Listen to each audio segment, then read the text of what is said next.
कल से ही मनोरंजन की दुनिया की खबरें जो थीं काफ़ी ज़्यादा एक ही जगह पे केंद्रित थीं और वो थी कार्तिक आर्यन और धर्मा प्रोडक्शन के बीच जो झगड़ा हुआ है उसको लेकर।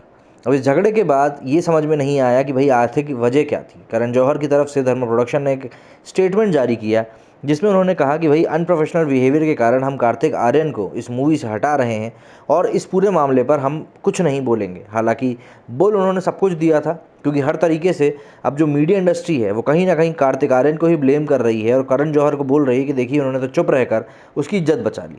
लेकिन अभी भी कई लोग हैं जो कि कार्तिक आर्यन को ही सपोर्ट कर रहे हैं और उनके सपोर्ट में कई लोग सामने भी आ रहे हैं। धर्मा प्रोडक्शन के बैनर तले बन रही फिल्म दोस्ताना 2 इन दिनों काफ़ी ज़्यादा सुर्खियों में है और सुर्खियों का कारण है फिल्म के लीड एक्टर कार्तिक आर्यन को फिल्म से हटाया जाना।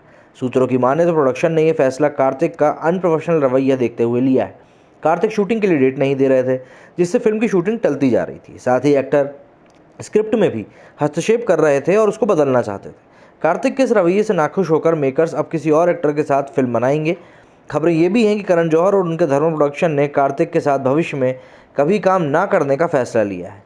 कार्तिक से पहले भी कई बॉलीवुड सेलेब्स को धर्मा प्रोडक्शन द्वारा रिजेक्ट और बॉयकॉट किया जा चुका है। इनमें से कुछ सेलेब्स के नाम मैं आपको बताता हूँ। सबसे पहले तो आयुष्मान खुराना। अब चौंकने की ज़रूरत नहीं है, ये खुलासा खुद आयुष्मान खुराना ने ही किया था।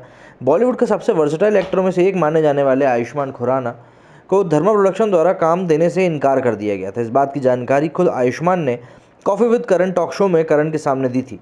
आयुष्मान ने बताया कि साल 2008 में वो एक इंटरव्यू के लिए करण से मिले थे। उस समय आयुष्मान एक आरजे थे।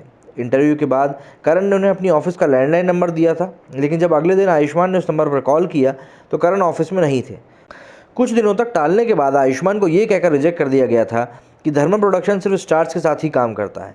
इस बात को आयुष्मान सोशल मीडिया पर भी पोस्ट कर चुके हैं। रिजेक्ट करने के बाद साल 2018 में करण ने खुद आयुष्मान को अपने चैट शो कॉफ़ी विद करण में इन्वाइट किया था। सुशांत सिंह राजपूत। बॉलीवुड एक्टर सुशांत सिंह राजपूत के बाद से ही इंडस्ट्री का लॉबी कल्चर और नेपोटिज्म खूब सुर्खियों में रहा था।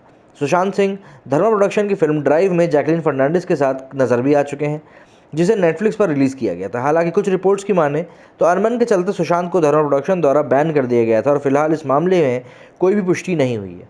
Anushka Sharma. Coffee with Karan show के दौरान करण जौहर अक्सर बड़े खुलासे करते नजर आए हैं। करण ने इसी शो में कन्फेस किया था कि वह अनुष्का शर्मा को उनके करियर के शुरुआती दिनों में रिजेक्ट कर चुके हैं। रिजेक्शन का कारण अनुष्का का लुक था जो करण को पसंद नहीं आया था। करण ने अनुष्का का एक ऑडिशन वीडियो देखकर अपनी टीम से कहा था कि हम इस लड़की को नहीं ले सकते। जब करण ने इस बात का खुलासा किया तो जवाब में अनुष्का ने कहा कि वो इस बात से काफ़ी दुखी हुई थी। हालांकि बैंड बाजा बारात फिल्म के बाद गिले शिकवे मिटाने के बाद दोनों की अच्छी पहचान हो गई थी। उस तरीके से कार्तिक आर्यन कोई पहले इंसान नहीं है जिनको धर्मा प्रोडक्शन ने ब्लैकलिस्ट किया हो या फिर बैन किया हो। और भी कई सारे सितारे हैं जिनके साथ वो इस तरह की हरकत कर चुके हैं। और साफ तौर पर आयुष्मान को तो ये भी कहा था कि वो लोग सिर्फ स्टार्स के साथ ही काम करते हैं। लेकिन समझ में ये नहीं आता, जब बात आती है नेपोटिज्म की और स्टार किड्स को लॉन्च करने की, तब ये स्टार्स के साथ काम करने वाली बात कहाँ चली जाती है। हालांकि ये बात भी मानी जाती है कि अलग अलग इंसान के लिए अलग अलग पैमाने होते हैं और वही चीज़ यहाँ पे इस रवैये में भी दिखाई देती है। बहरहाल कार्तिक आर्यन के साथ कंगना रनावत बहुत सॉलिडिटी से खड़ी हुई हैं। उन्होंने उनके सपोर्ट में कई सारे ट्वीट्स भी किए हैं। अब देखना ये होगा कि आगे आने वाले समय में कार्तिक आर्यन इस झटके से किस तरीके से टैकल करते हैं और किस तरीके से अपनी पारी को आगे बढ़ाते हैं, क्योंकि आने वाले समय में उनके हाथ से कई सारे प्रोजेक्ट्स जा सकते हैं। और खबरों में तो ये भी आ रहा है कि कार्तिक आर्यन के हाथ से सिर्फ दोस्ताना 2 नहीं निकली है, बल्कि एक और मूवी उनके हाथ से निकल गई है। हालांकि वहीं दूसरी तरफ धर्मा प्रोडक्शन को भी रिकास्टिंग से करीब 20 करोड़ का नुकसान होगा। मेरे स्टूडियो में फिलहाल इतना ही। जय हिंद, जय भारत।